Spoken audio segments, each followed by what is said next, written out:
नमस्कार दोस्तों, मैं हूं दिव्यांश। स्वागत करता हूं आपका दिव्यांश बर्थरे यूट्यूब चैनल पर। बिल्कुल सही आपने मेरा थंबनेल देखा, 1 मंथ की स्ट्रेटजी, इंग्लिश की स्ट्रेटजी। तो थोड़ी सी बात मैं यहाँ पर क्लियर कर देता हूँ। जो ये स्ट्रेटजी है ये उन लोगों के लिए जो पहले से पढ़े हुए हैं, जो कम से कम 4 से 5 महीने से अपनी तैयारी कर रहे हैं। ये स्ट्रेटजी उन लोगों के लिए बिल्कुल नहीं है जो अभी अभी अपनी सुप्त अवस्था से उठे हैं और अभी उनको याद आया है कि 1 महीने के बाद में क्या है, एग्जाम है। तो ऐसे लोगों के लिए स्ट्रेटजी बिल्कुल भी नहीं है। तो स्ट्रेटजी है क्या? देखिए, स्ट्रेटजी है क्या, स्ट्रेटजी तो मैं आपको बता ही दूंगा। उससे पहले एक चीज़ बड़ी ही ध्यान से सुनिएगा। हो सकता है कि आप में कुछ परिवर्तन आ जाए मेरी बात सुन के, क्योंकि जो मैं आपको बात बताने जा रहा हूँ उसको जितना अपने अंदर तक, दिल तक आप ले जा सकें उतना ले जाना।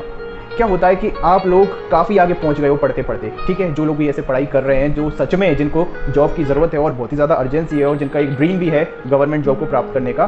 कई बार क्या होता है, स्टूडेंट इतना आगे चला जाता है लेकिन फिर पता नहीं अचानक से उसके दिमाग में क्या आता है, या तो वो डिप्रेस हो जाता है या कुछ रीज़न की वजह से बिल्कुल वह मंजिल तक पहुँचते पहुँचते ही पीछे हो जाता है। और इस वजह से क्या होता है, उसको फेलियर का सामना करना पड़ता है, वह अनसक्सेसफुल हो जाता है। एक बात मैं पूरे एक्सपीरियंस के साथ कह सकता हूँ, आप यदि विफल होते हैं, अनसक्सेसफुल होते हैं, यदि आपका एग्जाम नहीं निकलता, उस चीज़ का आपको इतना ज़्यादा दुख नहीं होगा जितना आपको दुख हुआ आपका जो सहपाठी, जो आपके साथ में पढ़ाई कर रहा था, यदि उसका सिलेक्शन हो जाता है। तो इस बात का आप लिख के लीजिए, लिख के आप मुझसे ले लीजिए इस चीज़ को कि इस चीज़ का सबसे ज़्यादा दुख हमको होता है। और आप फेलियर को क्यों प्राप्त करते हैं, उसका सबसे बड़ा कारण ये है कि आप या तो ओवर स्मार्ट हो जाते हो, या फिर किसी चीज़ के कारण आपका माइंड डाइवर्ट हो जाता है, जबकि आपकी पढ़ाई अच्छे से चल रही है। और अब चूंकि 1 महीना बचा हुआ है तो इसको कंटिन्यू करता हूं कि अब आपको क्या करना चाहिए 1 महीने के लिए, ठीक है। तो 1 महीने के लिए सबसे बेस्ट तरीका ये है कि आप चाहे आप किरण पब्लिकेशन की बुक ले लीजिए या फिर आप एमबी पब्लिकेशन की बुक ले लीजिए इस टाइम पर, ठीक है।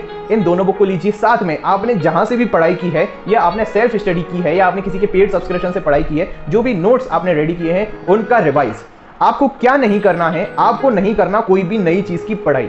यानी कि आप खुद से, यदि आप किसी के गाइडेंस में पढ़ रहे हैं तो जैसा वो आपको बता रहा है आप वैसा कीजिए, लेकिन यदि आप सेल्फ पढ़ाई कर रहे हैं तो अभी ये समय आपको केवल रिवाइज करने का। जितना भी आपने पढ़ा है, जितनी वोकैब आपने पढ़ी है, जितनी इडियम्स आपने पढ़ी है, जितनी फ्रेजल वर्ब्स आपने पढ़ी हैं, उनका आपको क्या करना है, रिवीजन करना है। कुछ भी नया नहीं पढ़ना। यदि आपने नया पढ़ा, आई एम डेफिनेटली श्योर आप पीछे का भूल जाओगे, जो कि मोर इंपॉर्टेंट होता है, क्योंकि जो भी टीचर होता है आपको सबसे पहले कुछ चीजें इंपॉर्टेंट पढ़ाता है जो एग्जाम से रिलेटेड होती हैं। यदि आप उनको छोड़ के, यदि आप फालतू की चीजें अभी इस टाइम पर करते हो जिसकी कोई जरूरत नहीं है, क्योंकि जब आप रिवाइज करोगे ना, आपका 5-6 महीने का जो रिवीजन पड़ा होगा ना आपके पास, उसको पढ़ने में ही आपको 1 महीना लग जाएगा। तो बेटर भी ये है कि आप क्या करें, रिवीजन करें अपने रूल्स का, वोकैब का।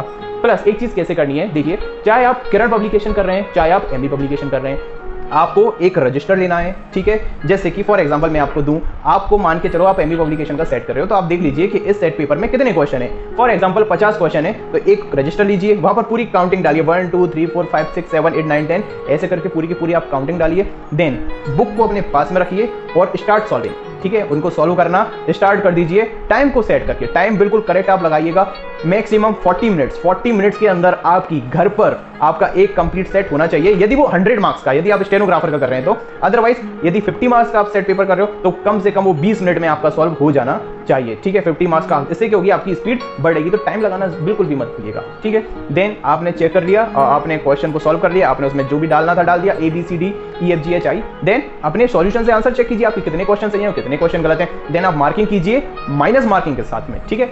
माइनस मार्किंग के साथ आप अपने मार्क्स को काउंट कीजिए और जो गलतियां आपने की हैं उनको फिर से देखिए, समझिए और उनको याद कर लीजिए। यही है एक रामबाण तरीका, 1 महीने की स्ट्रेटेजी जो मैं आपको बताया है, जो मैंने आपको बताई है। इसके अलावा मुझे नहीं लगता, मेरा एक्सपीरियंस कुछ भी नहीं बोलता, और मैं तो ये कतई नहीं बोलूंगा आपसे कि द हिंदू पढ़ो, ये पढ़ो, वो पढ़ो। कुछ करने की जरूरत नहीं है। जैसा मैंने आपको बताया वैसा आप कीजिएगा। ये स्ट्रेटेजी बहुत ही ज्यादा आपको प्रूवन साबित होगी। अगर आपको मुझ पर विश्वास है तो आप इस स्ट्रेटेजी को कर सकते हैं। यदि आपको विश्वास नहीं है तो do whatever you want to do, ठीक है। आपके ऊपर डिपेंड करता है ये चीज़। तो ये मुझे बताना सही लगा, क्योंकि मैं ऐसा ही करता हूं और मैं ऐसा ही करता आ रहा हूं और आगे भी मैं ऐसा ही करूंगा, ठीक है। तो ये सबसे बेस्ट है। रिवीजन नया कुछ भी मत कीजिएगा। और हाँ, ये फालतू के कमेंट मत करना, सर स्टेनो कैसे करें, कैसे पढ़ें, स्टेनोग्राफी में क्या आएगा, सैलरी कितनी मिलेगी, यूनिफॉर्म मिलेगी या नहीं मिलेगी, इस प्रकार की फालतू की बातें मत करना, नहीं तो है ना पोस्टमैन बन के रह जाओगे, ठीक है। चलिए मिलता हूं आपसे नेक्स्ट वीडियो में, तब तक के लिए धन्यवाद।